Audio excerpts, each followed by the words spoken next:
The Trump administration is moving quickly to reconfigure its tariff regime after the U.S. Supreme Court struck down its reciprocal tariffs. A new 10% global tariff has now taken effect, with the possibility of a hike to 15%. For more on what this means for Korea's economy and security talks with Washington, we turn to our correspondent, Oh Soo-young. Hello, Soo-young. Hi, Dami. So, Soo-young, it seems the biggest risk right now is the Section 301 investigations, right?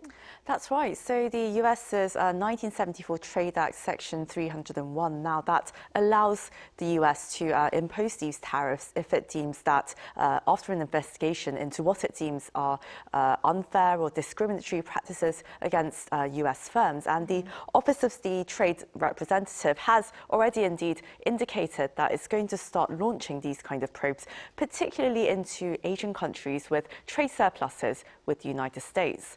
Last year, the US recorded a trade deficit of $56.4 billion with South Korea. Now, that places us really at 11th in trade deficit size among major US trading partners. The USTR has also previously pointed to Korea's digital regulations as possible non-tariff barriers, and these Washington fears might affect its biggest firms like Google and Meta. That's according to Henry Haggard, a former State Department official who is now a senior advisor for West Exec Advisors.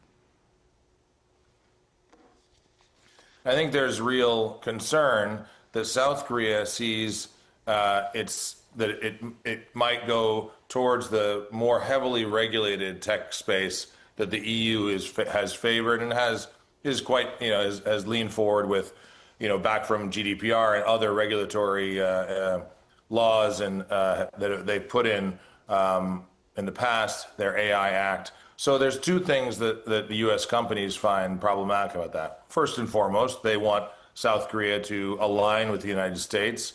And that's not just for U.S. market access and market share, but it's also for cooperation with South Korean companies going forward in AI and quantum, the next generation tech space.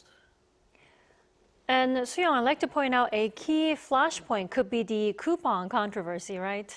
That's right, Tammy. So amid a probe by Korean authorities into the massive data leakage that happened last year by the US e-commerce giant Coupang, the US House Judiciary Committee has subpoenaed Coupang Korea's acting head Harold Rogers, with US lawmakers accusing Korean authorities of what they called targeted attacks. So Korean officials have been trying to explain to the US side that the issue really derives from a data leakage case and really shouldn't be part of intergovernmental talks. However, the mood in Washington right now is likely to persist.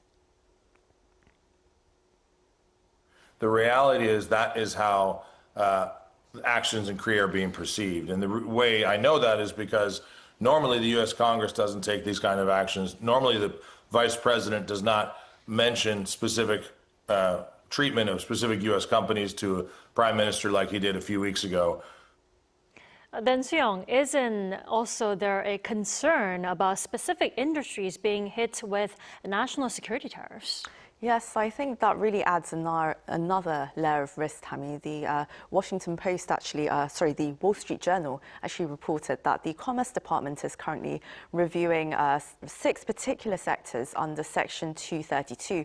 Now, this would allow the US to impose tariffs if imports are deemed to threaten their national security.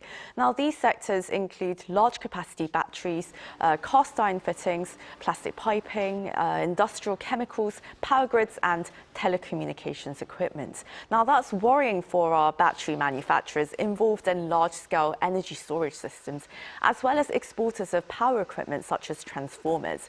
Now, Section 232 investigations, they take quite some time, typically up to months, sometimes up to a year. But once those tariffs are imposed, then the president can adjust the rate without opening an investigation. Well, Soo-young, to resolve these issues, a dialogue is needed, but Washington's priorities seem to lie elsewhere. Now, this affects security discussions, doesn't it?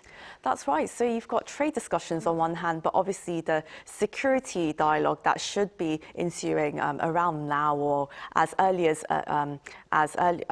late as early March, apparently. But those kind of conversations appear to have been delayed, and some security officials in Seoul have, of course, posed some concern that these security concerns are being affected by these trade issues. Last November's Korea-US joint fact sheet tied together both trade and security tracks, a $350 billion investment pledge into the United States, of course, as well as follow-up consultations on security issues, including nuclear-powered submarines, broader nuclear cooperation, including uranium enrichment and spent fuel reprocessing. Now, such security discussions were expected to begin early this year, as mentioned, with a US delegation to visit Seoul by early next month. But after President Donald Trump warned that he could raise reciprocal tariffs on Korean exports from 15% to 25%, Seoul officials have expressed concern that these trade and investment issues might be affecting these security discussions.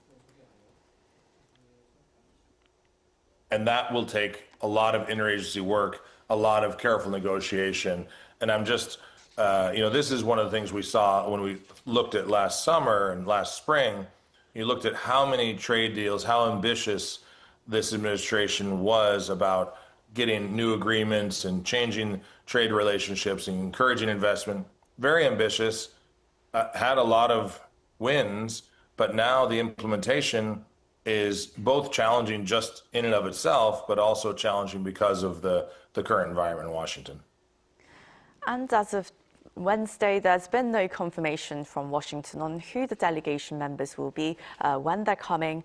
So in Seoul, officials in their efforts to secure such a meeting, a foreign ministry official said Tuesday that Seoul is even considering visiting Washington as an option should the talks be further delayed. So all these discussions are really up in the air at the moment, Tammy, and the Korean government is really doing all it can not to lose momentum. We'll have to keep watching how this develops. So, Young, thanks for coming in tonight. Thanks for having me, Tammy.